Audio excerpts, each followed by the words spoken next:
This is the Ring of Honor Final Battle 2024 full show results video, which takes place at Hammerstein Ballroom in New York City.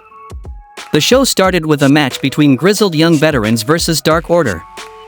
John Silver wrestled with an injured hamstring, so GYV targeted his leg to take control. Silver hit an avalanche Rana out of desperation to set up the hot tag to Alex Reynolds. GYV weathered the storm to execute a doomsday device on Reynolds. After the kick out, Evil Uno caused a distraction with Mr. Brody Lee's papers. GYV insulted Uno with the belief that he was better than resorting to goofy jokes, and Zach Gibson ripped up the papers, but Uno had backup papers to hit James Drake. Dark Order went to work for a German suplex to jackknife pin, but Gibson pulled Reynolds off the pin, smashing his groin into the ring post. In the end, Silver ran wild until his hamstring gave out and GYV closed with the grit your teeth finisher and won the match by pinfall. The next match happened between Hanako versus Harley Cameron. The Stardom talent was an immovable giant. Harley rallied for a shining wizard. Kick out by Hanako, Harley was on the turnbuckles and screamed. Feel the wrath. Hanako caught the flying crossbody to counter for a brutal backbreaker, and Hanako finished with a torture rackbuster and won the match by pinfall. The next match happened between the Kingdom versus the Infantry. Sean Dean and Carly Bravo had a bad attitude and attacked before the bell. The flow of the match was isolate Matt Taven, hot tag to Mike Bennett, isolate Bennett, hot tag to Taven. When the Kingdom set up for a spike piledriver, Shane Taylor distracted the referee on the apron while Trish Adora shoved Taven off the turnbuckles. The Infantry hit the boot camp finisher on Bennett, but he kicked out on the pin. In the end, the Kingdom regained control to win via Rockstar Supernova Powerbomb and jumping Russian leg sweep combo and won the match by pinfall. The next match happened between Gates of Agony versus Lee Johnson and EJ Nduka. Neat showdown with Nduka and Toa Liona clubbing clotheslines and pounding beef. Liona hit the mark on a running hip attack to Nduka into the steel steps. Johnson was on his own and fought valiantly, and the rally was crushed when Bishop Kaun caught a Rana to powerbomb Johnson onto the ring steps. Gates of Agony nailed their double crucifix slam finisher, kick out by Johnson. Gates of Agony repeated the power finisher and won the match. Afterward, Gates of Agony showed respect to their opponents. Heel turn, Nduka blindsided Gates of Agony with a cheap shot. Johnson joined in the attack to show he is on the same page as Nduka as bad guys. The next match happened between Atlantis Jr. versus Mansoor. The CMLL Luchador was caught off guard by Mansoor's unorthodox style of striking poses. Mason Madden lent a helping once too often. Enough was enough, and a masked man came out from under the ring to help Atlantis Jr. The intruder pulled off his mask to reveal himself as Danhausen. Danhausen gave a very nice, very evil crotch punch to Madden, and Atlantis Jr. turned the tide to pin Mansoor on a frog splash. After the match, Atlantis Jr. celebrates his win. Madden then attacks Atlantis Jr., but Danhausen makes the save. Danhausen then curses Madden and suplexes him. Danhausen then dumps some teeth into Madden's mouth and hits him and Atlantis Jr. and Danhausen stand tall. We then head to the back, where Lexi Nair is interviewing ROH World Champion Chris Jericho. Jericho hypes up his main event match with Matt Cardona. Jericho then riles up the crowd by talking about baseball star Juan Soto. The next match happened between Katsuyori Shibata defeated Tommy Billington. The Dynamite Kid fired up for a flying headbutt, but he was too slow to cover as Shibata rolled to the ropes. Shibata timed his comeback with a blast of precision strikes. Shibata jumped for a sleeper. Billington stood tough, so Shibata locked a body triangle. In the end, Billington collapsed down to the mat and tapped out to the sleeper. The next match happened between Jay Lethal versus Cutie Marshall. Cutie arrived as NWO Randy Savage. That was foreshadowing for Lethal to arrive as Black Machismo. Lethal lifted Cutie's wife for the Miss Elizabeth pose. Lethal and Sonya Dutt had dueling figure fours on Cutie and Aaron Solo. When Solo threatened to attack sensational Karen Jarrett, Jeff Jarrett came out to hit Solo with a guitar, and Cutie kicked out of the flying elbow drop.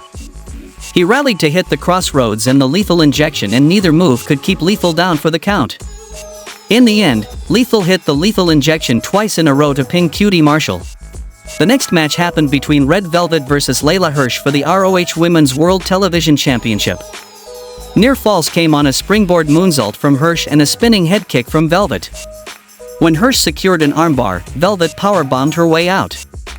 After several stiff strikes couldn't keep Hirsch down, Velvet rolled outside to pick up plunder from under the apron.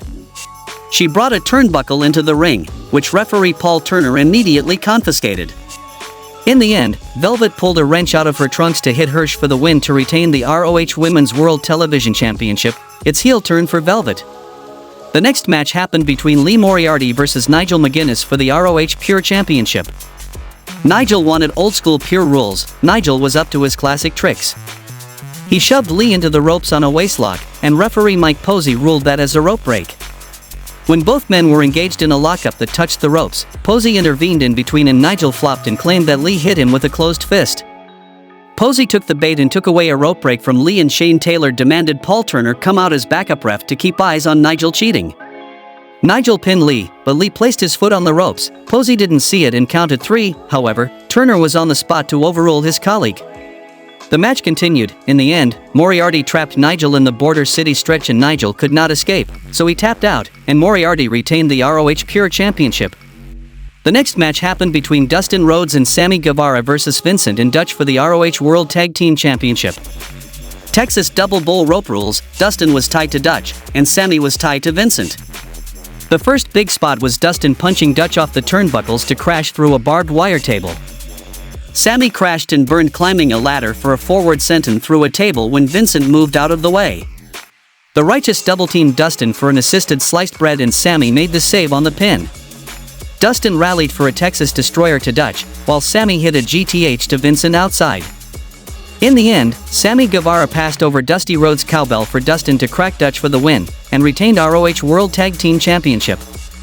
The next match happened between Komander versus Brian Cage versus Willie Mack versus Mark Davis versus Komander versus AR Fox versus Blake Christian for the ROH World Television Championship. Survival of the fittest free-for-all elimination style, Cage entered as champion. Non-stop cool moves from start to finish, and Mack was the first to be pinned via blindside discus lariat from Cage. Fox was second to be eliminated via Cage catching him for an avalanche powerbomb. Davis pummeled Cage for a piledriver elimination, guaranteed new champion. Christian struck Davis with a low blow to pin the Aussie, and the finish was down to Christian and Komander for basically a full-length singles match. Komander rallied for a springboard Mexican Destroyer, a 619, and a rope-walking shooting star press to win ROH World Television Championship. Then we saw the first main event of the show between Chris Jericho versus Matt Cardona for the ROH World Championship. Jericho entered to New York, New York, sung by Frank Sinatra with dancing women, like the Rockets. Jericho flipped the bird on the Code of Honor handshake. As he taunted the crowd, Cardona hit the first move of the match for his radio silence finisher. Kick out by Jericho, and the match progressed with applauding speed as Jericho pummeled Cardona. The pace picked up for big moves down the stretch. Cardona hit radio silence, but Big Bill distracted the referee. Cardona had a clear 7 count on the pin, and Brian Keith entered the ring to hit Cardona with the title belt. Jericho made the pin to retain the ROH World title. The Learning Tree stomped Cardona after the match, and Bandito made a surprise return for the save. This means Bandito was in line for a shot at Jericho for the ROH World title. Then we saw the second main event of the show between Athena versus Billie Starkz for the ROH Women's World Championship. Drama intensified when Starkz surged for an Alabama slam on the apron, a flying swanton on the floor, and the Star 10 finisher. Athena kicked out on the cover. The champ hit a suicide dive into Starkz and referee Mike Posey. With the ref down, Athena called to Lexi Nair for the microphone as a foreign object. Starkz blocked the cheap shot, then executed an electric chair driver, and the ref was a little slow back into the ring to start the count. Athena kicked out at 2. During a tussle, Athena ripped off the middle turnbuckle pad and Starkz charged to attack. Athena clipped the knee that she worked the whole match, and Starkz collided into the exposed steel.